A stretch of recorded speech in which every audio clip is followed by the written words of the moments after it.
पूर्व मुख्यमंत्री दिग्विजय सिंह ने मंगलवार को फतेहगढ़ थाना क्षेत्र के गणेशपुरा में थार गाड़ी से कुचलकर मौत के घाट उतार दिए गए किसान रामस्वरूप नागर के परिजनों से मुलाकात की। दिग्विजय सिंह ने पीड़ितों से मुलाकात करने के बाद भाजपा सरकार पर तंज कसा। उन्होंने कहा कि इलाके में दबंगई हो रही थी, तब डबल इंजन की सरकार क्या कर रही थी। पीड़ितों से मिली जानकारी के आधार पर दिग्विजय सिंह ने खुलासा किया कि 8 अक्टूबर को रामस्वरूप नागर ने थाने में जान माल की शिकायत की थी, लेकिन पुलिस ने ध्यान नहीं दिया। इससे पता चलता है कि पुलिस और प्रशासन ने सही काम नहीं किया है। उनके साथ पूर्व मंत्री जयवर्धन सिंह, बमोरी विधायक ऋषि अग्रवाल भी मौजूद थे। पूर्व मुख्यमंत्री दिग्विजय सिंह ने केंद्रीय मंत्री ज्योतिरादित्य सिंधिया पर भी निशाना साधा है।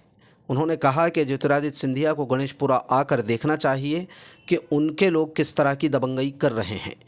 दिग्विजय ने मध्य प्रदेश सरकार से दिवंगत रामस्वरूप नागर की बेटी को 12वीं पास करने के बाद शासकीय शिक्षक पद पर नियुक्त करने की मांग की है।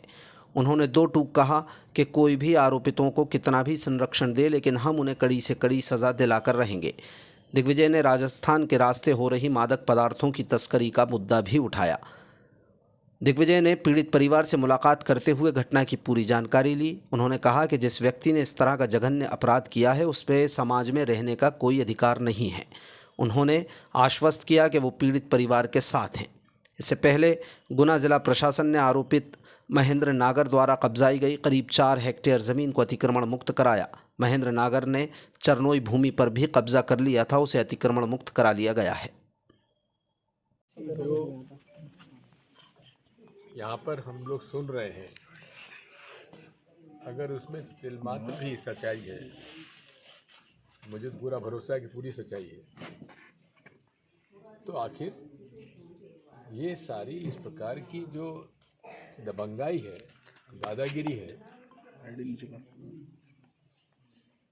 तो ये डबल इंजन सरकार क्या कर रही है? जबकि लिखित में उस व्यक्ति ने कहा कि 8 अगस्त को लिखित में दिया कि मेरी जान माल को खतरा है। इसी महीने 8 अक्टूबर को इसी महीने 8 तारीख को लिख के दिया। उस पर कार्रवाई क्यों नहीं की गई? क्यों उसको नज़रअंदाज किया गया?